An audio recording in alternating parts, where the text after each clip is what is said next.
ISL-ൽ ആദ്യ ജയം ലക്ഷ്യമിട്ട് കേരള ബ്ലാസ്റ്റേഴ്സ് ഇന്നിറങ്ങും.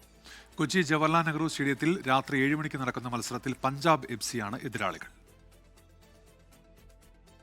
ഈസ്റ്റ് ബംഗാളിനെതിരായ ജയത്തോളം പോകുന്ന സമനിലയ്ക്ക് ശേഷം ശരിക്കും ജയിക്കാൻ കേരള ബ്ലാസ്റ്റേഴ്സ് ഇന്ന് കളത്തിൽ.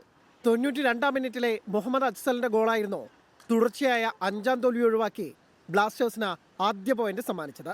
ആദ്യ 4 മത്സരങ്ങളിലേക്കാൾ മെച്ചപ്പെട്ട പ്രകടനമായിരുന്നു ഈസ്റ്റ് ബംഗാളിനെതിരെ ബ്ലാസ്റ്റേഴ്സിന്റെ. ആ ഓളത്തിൽ ഹോം ഗ്രൗണ്ടിൽ പഞ്ചാബിനെ മലർത്തിയടിക്കാമെന്നാണ് ഡേവിഡ് കറ്റാലയുടെയും സംഘത്തിന്റെയും പ്രതീക്ഷ. 14 ടീമുകളുള്ള ലീഗിൽ 5 കളിയിൽ ഒറ്റ പോയിന്റ് മാത്രമുള്ള കൊമ്പന്മാർ പോയിന്റ് പട്ടികയിൽ 13ാം സ്ഥാനത്താണ്. കപ്പടിക്കലും കലിപ്പടക്കലുമെല്ലാം മാറ്റിവെച്ച് തരം താഴ്ത്തലെന്ന വലിയ നാണക്കേട് ഒഴിവാക്കാനാണ് ബ്ലാസ്റ്റേഴ്സിന്റെ ഇനിയുള്ള പോരാട്ടങ്ങളെല്ലാം. അതേസമയം 4 കളിയിൽ 5 പോയിന്റുമായി 10ാം സ്ഥാനത്താണ് പഞ്ചാബ് FC. നേർക്കുനേർ കണക്കിൽ ബ്ലാസ്റ്റേഴ്സിനെതിരെ 2-1 ലീഡുണ്ടെന്നതും പഞ്ചാബിന് മാനസിക മുൻതൂക്കം നൽകുന്നു. Sports desk 24.